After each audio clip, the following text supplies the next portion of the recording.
Muito bem, nós voltamos então com o seu Boletim do Esportes pela Terceira Via TV, falando agora do esporte local. Eu quero registrar aí a audiência de pessoas que nos abordam na rua, que interagem com a gente ali pela internet, né? E, sem dúvida alguma, é um prazer muito grande a gente registrar Cil de São Silvestre, o Cildinho, lá que jogou no campus, né?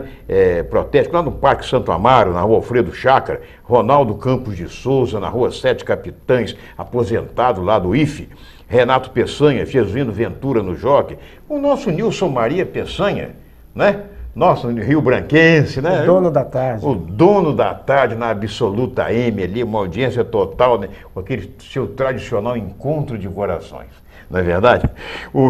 Um abraço também para o Magno Prisco, o Maguinho, que sexta-feira, se Deus quiser, vai estar com a gente aqui. Paulo Alves, lá na rua Coronel Francisco Manhães. Um abraço para o Paulo, ele foi presidente do Rural da Lapa. Para o Marques, que esteve comigo hoje pela manhã, quando me dirigi aqui para a emissora, né, de ex-PM, na rua Carlos Lacerda 251, o Luiz Cláudio, né, lá dos Correios, na Avenida Tarcísio Miranda, ele e a dona Cacau, lá no Parque Tarcísio Miranda, e o Jorge Siqueira, que foi dirigente do Americano há muito tempo, né, na época do Carlos Augusto, na época áurea do Americano, do Dr. Francisco Gaioso, disse a mim que deve lançar um livro sobre a história e do Americano naquela fase, e eu já o convidei para estar conosco. Amanhã, de acordo com o convite que foi feito, quem deve estar com a gente é o Paulo Marcos, vai conversar, porque que não se firmou como treinador do Americano, né, para saber se realmente santo de casa não faz milagre.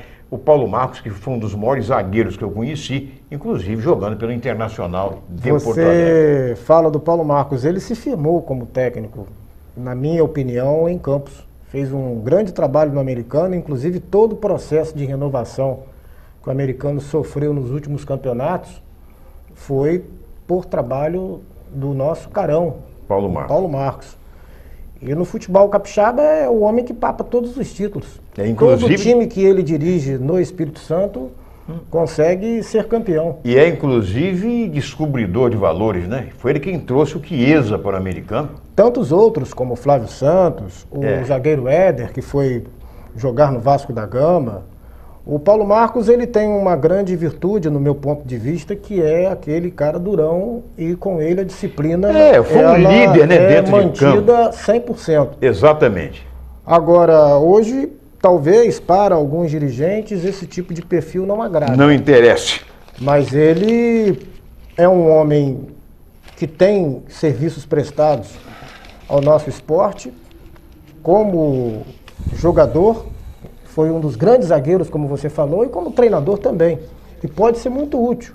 É um profissional que não deve deixar de ser aproveitado. Eu não sei, inclusive, Fernando, se você, eu quero só adiantar isso, eu não sei falar aqui no ar, se você poderia fazer assim um sacrifício, eu sei, da sua luta, do seu trabalho lá, em empresas que você atua, se desse condição de você estar aqui amanhã, quando o Paulo Marcos estiver, só para a gente bater esse papo, você que conhece mais profundamente o trabalho dele como treinador e corroborar aquilo tudo que foi dito aqui. Claro que sim. Eu tenho um grande apreço pelo Paulo Marcos, e a Terceira Via virou também a nossa casa. E é sempre um prazer, uma honra estar aqui. Com toda certeza, vamos fazer parte desse trabalho. Com certeza. Bom, o assunto continua sendo a situação no Goitacás. Mas antes eu quero fazer aqui, eu conversei com o Davi, que é o nosso editor, um registro e uma homenagem a Jaline Prado de Oliveira, uma atleta de vôlei, campista, que jogou pelo Vasco, jogou inclusive uma temporada enorme na Itália, 3 temporadas ou 4 no vôlei italiano, e estava aqui em Campos, sem atividade e tal, e acabou sendo contratado e está disputando hoje o Campeonato Europeu de Clubes de Vôlei Feminino, jogando por um time da Grécia. Nós temos inclusive aí, está na internet inclusive um vídeo em que ela participa, é um narrador, inclusive, de uma partida na Itália, o narrador italiano, falando entusiasmadamente sobre a atuação da Jaline, né? Nós vamos colocar aí para vocês assistirem. Laura Saccomani, la ricezione di Petruskaite, taglia per la pipe di Jalin, a segno la brasiliana. A disposizione, vedete, con il muro 1 tira dritto per dritto, attenzione, ma l'attenzione della Petruskaite la stampa. Ricezione sbagliata di Pesaro, di là. però non riesce a mettere la palla a terra Urbino.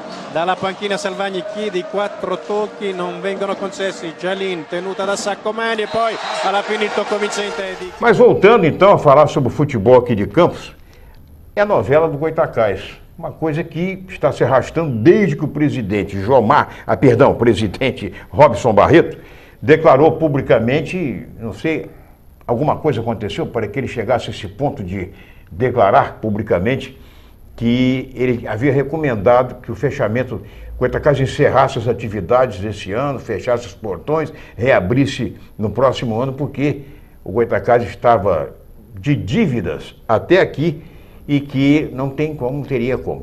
Mas mesmo assim ele isentou de responsabilidade os atuais gestores, aqueles que administram, né, aquela firma que administra, que parece que é Power Publicidade ou não sei o quê, mas que tem à frente o Vladimir Mateus. E que ele disse que não, que tudo que foi prometido foi cumprido, mas que as dívidas do Goytacás são muito grandes e etc. E nós tomamos conhecimento de que ele foi anteontem, né, à noite, no conselho, para entregar com uma carta, para entregar o cargo, e foi convencido lá a segurar a peteca por mais 2 meses. 2 meses, novembro, dezembro, vésperas do campeonato da Série B, ele informou que o Goytacás, a dívida do Goytacás, ou as dívidas, né, o total das dívidas, chega aí a 3 milhões de reais. Não são 30 mil, nem 300 mil, são 3 milhões de reais. É dinheiro. E mais que um grupo, houve um telefonema para ele de um grupo de fora, se propondo a terceirizar, né, assumir o clube, o Goytacás Futebol Clube. Não quis revelar de que se trata, mas disse também que nenhum membro da empresa atual, gestora, compareceu a essa reunião.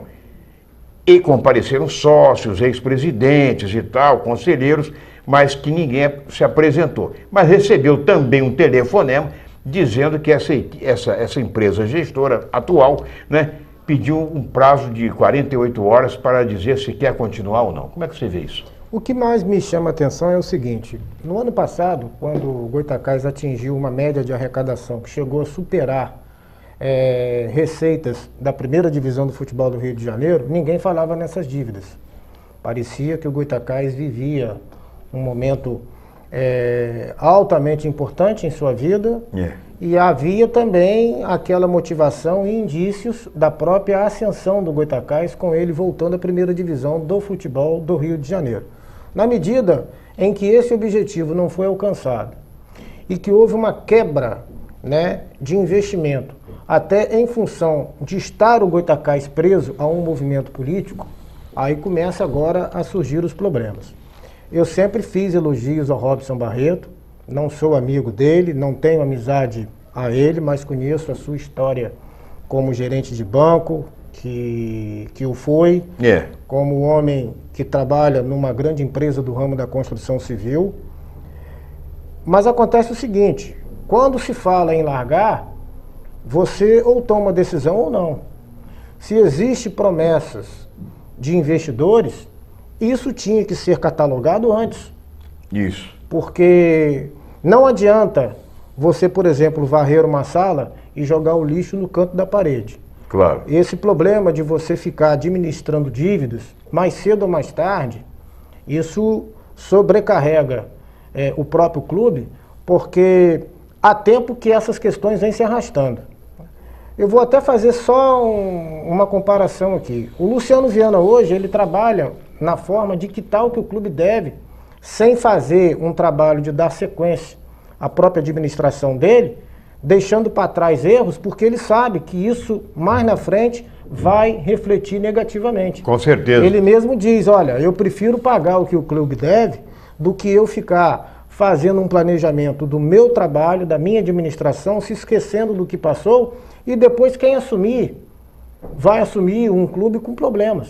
Claro. Então é necessário que hoje o Goytacás venha equacionar as dívidas contraídas nas administrações anteriores e fazer a sua projeção para o futuro de uma outra forma, sem essa cobiça, sem esse interesse de grandes investimentos para subir, porque não conseguindo subir, junta-se uma dívida com a outra e é o clube que fica no abismo. Muito bem, amanhã nós vamos conversar aqui com o Paulo Marcos, eu já disse, inclusive com a presença do Fernando, e eu vou deixar no ar a pergunta, e Fernando vai responder também amanhã. Americano e Goytacás, é claro que tem esses problemas de ordem financeira, mas você já esclareceu aqui, inclusive, que o time que não se licenciar do campeonato, por qualquer motivo, ele volta na terceira divisão, no caso de Goytacás e Americano. Quem está na segunda. De quem está na segunda. Mas não é mais interessante disputar a segunda, mesmo com um time feito na base, com garotos, para não descer para a terceira e se manter na segunda? Você responde amanhã, tá bom? Um abraço. Um abraço a todos, muito obrigado pelo carinho da audiência, obrigado à nossa Vitória Billerbeck, né, a nossa produtora aqui, que fica aqui. Um abraço a todos. Amanhã, se Deus quiser, nós voltaremos às 13h30 com mais um Boletim de Esportes aqui na Terceira Via TV. Um abraço.